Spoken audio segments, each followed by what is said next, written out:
As we continue our video series, taking a look back at 2014, today we're going to talk about a category of games that was not really covered that much by me in my best of 2014 top 10.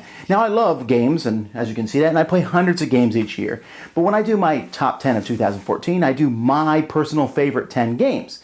And usually smaller games don't make it on that list because while I like them exceedingly, those bigger games really, give me a kind of a punch. I really enjoy them, but the smaller games are great, and I hate to see them get shuffled aside. So today I'm going to do my top 10 small games from 2014. Number 10 is Yardmaster Express from Crash Games. Now they actually came out with two games, Yardmaster and Yardmaster Express, both small games and both fine, but Yardmaster Express was, to me, I liked it much more. It's just a very simple small game where you're laying cards out in front of you and building a train and matching colors and things, and I loved the artwork. It had this kind of movie poster feel to it, just kind of this iconic artwork, really sharp, very easy to get people to play, very quick, portable to carry, a very solid game, Yardmaster Express.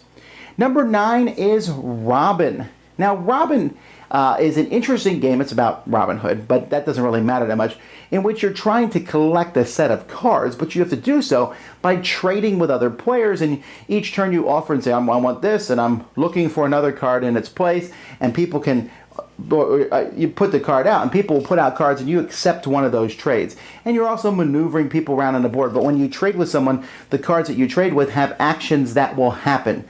And then you can move people around on the board, which will cause them to draw more cards or less cards. It's very interesting maneuverability, and it works really well, and you're kind of involved in every turn. That's Robin. Number 8 is Ninja Dice. Ninja Dice comes in a really cool packaging and a little soft, cushy, almost like a little lunchbox in a sense, and inside are a bunch of dice. Ninja Dice is one of those games where you're pushing your luck. You're rolling and rolling and rolling, and if you roll too badly, you don't get anything, but if you roll well, you can get rewards. And it has a little expansion, which I think is almost essential to the game, a little card expansion, which really makes the game that much better. But Ninja Dice is very portable. Everybody, again, is involved in each turn. Even when you're not the one rolling the dice, you're rolling another dice and shooting people with arrows. How the arrow lands on the table depends on who you can shoot and steal coins from. And you're also participating in getting the other player, the player who's rolling the dice, to basically end their turn if you roll certain symbols. Involving everybody, quick, easy, good packaging, Ninja Dice. My number 7 is Valley of the Kings. It's a deck building game. And deck building games tend to be grandiose and big, like Dominion and Thunderstone. Valley of the Kings is a very small deck building game in which you are basically archaeologists getting things. And it has like a pyramid. And so when you take cards from the bottom of the pyramid, and then the other cards kind of fall down. And you have to decide to keep these cards in your deck and play them for the benefit, or to put them and basically store them as treasure, which doesn't give you the benefit of those cards anymore, but that's the only way you're going to score points. So as the game progresses, you're going to have to figure out when's the best time to stop using these cards for their great benefits and stick them in my treasure chest to store them as artifacts. Great little game, Valley of the Kings. Number 6 is Cell Swords. Now, when I did my review on Cell Swords, people pointed out that, hey, this is based on a game inside a game. In Final Fantasy VIII, there was this little card game, and yes, Cell Swords is very similar to that, but it has powers. Essentially, you're placing cards on the table, and you want the cards to flip to your color. It's a 2-player game, and you want the cards flipped to your color. Each character has strengths on its 4 sides, and as you place them on the board, you can rotate them so that their strengths are higher than the people next to them, which flips those people. But they also have different special abilities, which is typical for level 99 games, and it's based in the War of Indine's universe. So there's all these different kinds of special abilities you draft at the beginning of the game. It sounds random and chaotic, and it could be if it wasn't so strategic. As you draft, you're picking characters. You know what your opponent has picked, and you know the best time to play a card and try to position them in this grid. Very entertaining game. A cool little small one, Cell Swords. Then we move on to number 5, and we have Diamonds. Trick-taking games, there's been probably hundreds of them that have been designed. and most of them never really see a lot of popularity. There's still, everyone knows about the typical ones with a regular 52 deck of cards, like hearts and spades and stuff. And so here we have diamonds. But diamonds isn't just another trick-taking game. It actually is about collecting diamonds. But what makes diamonds interesting is even when you don't win a trick, your card can have some effect on the game. Each card, which is similar to a suit of a regular deck of cards, when you play it, can allow you to get diamonds, trade diamonds, keep diamonds safe, steal diamonds from other players. And so that sounds like it might be more complex than a regular trick-taking game. Like when you play hearts, you can go, but really, once you know diamonds, you can do the same things.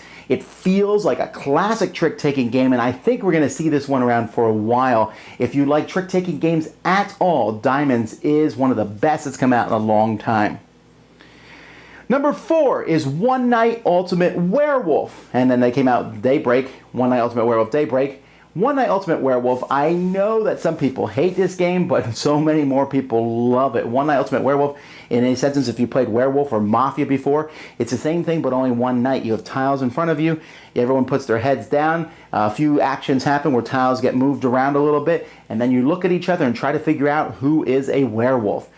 You don't have a lot of information, but you have some, and while the game feels random the first couple times as it goes by, there's a lot of interaction that can go by. Me and my daughters played this last week, so you have a chance to see, if you want to go watch a live video of how that game works.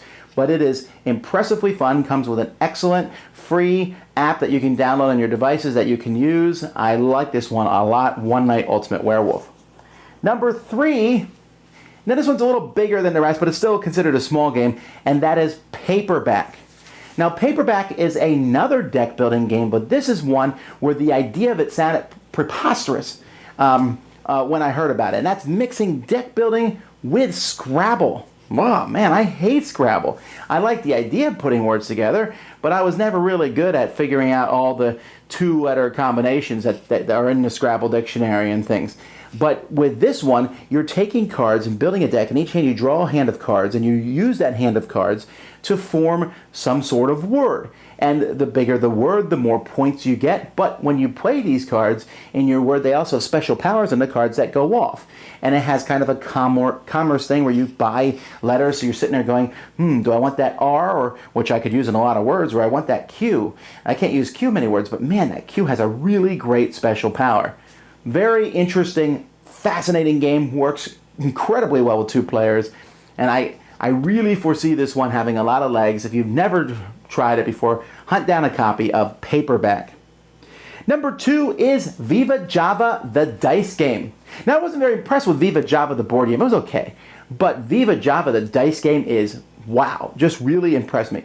It is a game which takes Yahtzee, which most people know, and add special powers. Imagine if you played Yahtzee and I gave you the dice and I said, hey, you can't do anything. You can't do re-rolls. You roll the dice once and that's what happens. Well, that's how this game works.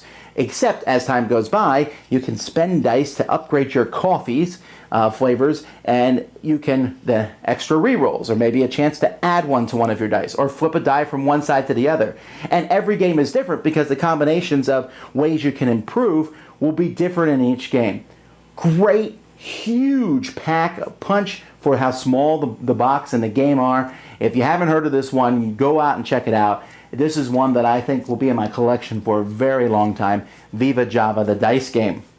And number 1 is a game that almost made my top 10 list for the year. I mean, just fell out by a tiny amount, and that is Good Cop, Bad Cop. Good Cop, Bad Cop, I like that one so much I wanted to get it in the Dice Tower Essentials line. It just was a great deduction game where you have 3 cards in front of you, and if 2 of them say good cop, you're a good cop. If 2 of them say bad cop, you're a bad cop. But everyone doesn't know, and as the game progresses, I can look at one of your cards. I see that you have a good cop card. So there's a good chance that you're a good cop, but the other 2 might say bad cop. And then there's also 2 people who have the mafia leader and the FBI leader, and when you turn their cards over, it doesn't matter what your other 2 cards say. And you're trying to figure out who the other person is so you can shoot them and have your team win. But there's also special cards that change everything up. This game is great. Every time I play it, people have enjoyed it a lot. So this was an easy choice for me for my number 1. Don't ever give up on small games. Yes, I personally tend to like bigger games better. They fit, they have more of a punch, but these small games can be played in between other games. We call that filler, something to fill the time. They can be played quite a lot. They're easy to carry. They're not very expensive. So the 10 I just listed are 10 great ones that came out in 2014. All right, guys, I'll see you tomorrow. Tomorrow we'll be talking about 10 great family games that came out in 2014. I'm Tom Vasel. Happy New Year, everybody. Thanks so much for watching the Dice Tower videos. Find more great videos and reviews, as well as our top-rated audio podcast at Dicetower.com. You can also find other great shows at Dicetowernetwork.com. I'm Eric Summerer, and you've been watching The Dice Tower. The Dice Tower is sponsored by Cool Stuff Inc., where you can find great games for great prices. Cool stuff in stock. Check them out at CoolStuffInc.com.